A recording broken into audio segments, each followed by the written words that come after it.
the JAMA Network.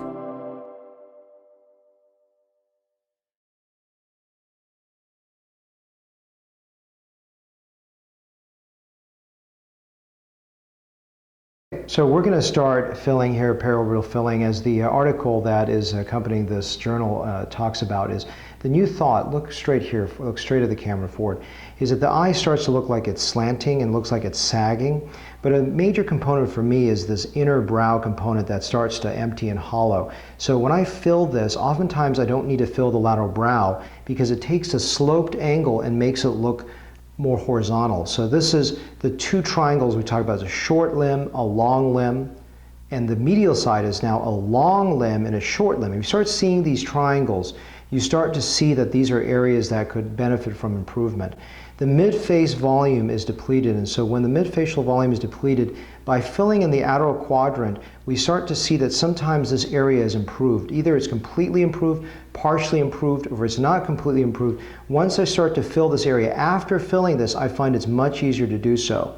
We're going to be doing this entire procedure with a 27 gauge soft fill cannula. I have no financial affiliation with any companies, and we'll be using a soft fill vibration device. Go and put that into the view of the camera that's covered with a glove to be clean.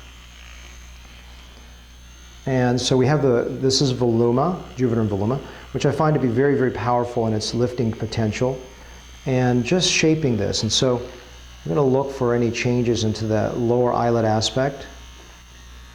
So the other thing that's really important in the evolution of what I've done for my filling in the midfacial region is in the past I would always be emphasizing folds and central cheek and the central zone, and now I'm moving more and more toward the outer face. Temple hollow, subzygomatic hollow, the lateral zygomatic hollow, all these zones to me are actually more critical.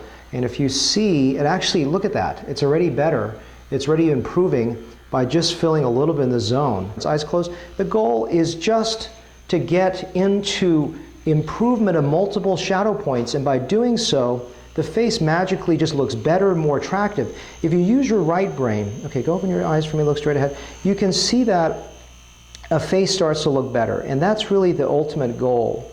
You doing okay? Mm-hmm. So, am I trying to get rid of all this area? No, because if I get 5 little shadow points improved, this patient will look significantly better, and I will be happy. We're going to go and approach this retrograde going parallel, so always parallel to the rim.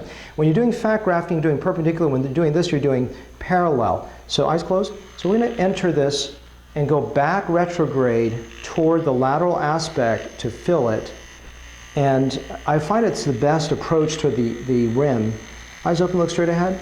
And so the goal, again, is not complete effacement, but I always challenge my injectors, whether you're a dermatologist, you know, a non-core specialist, or a facial plastic surgeon, is truly to engage your aesthetic right brain. The more that you look with your right brain, the more you can see, is the person actually looking better, or you're just filling a hole?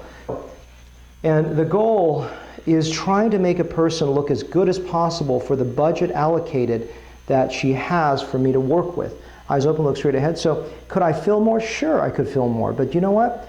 I need to save some for the temple. Now the temple, you know, with a quarter syringe, I'm just not going to fill the whole thing, but is that critical? No, because what I'm trying to do is change it so your brain reads it as more youthful.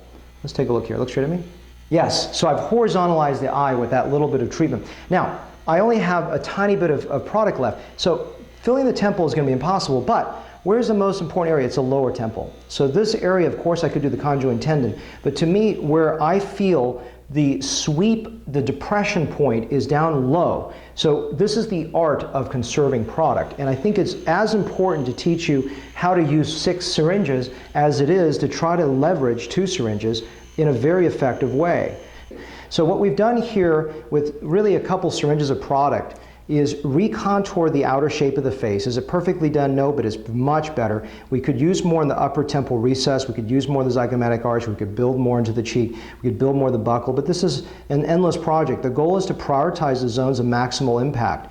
which has already allowed me to put minimal product, almost a quarter syringe per side under the eye, or less, actually maybe 20% on each side. Saved a little bit in here so that I could do the whole brow with like a drop of a syringe, and then a little bit toward the lateral lower temple, which doesn't fill the whole temple, but it changes the way you read the arc of the face.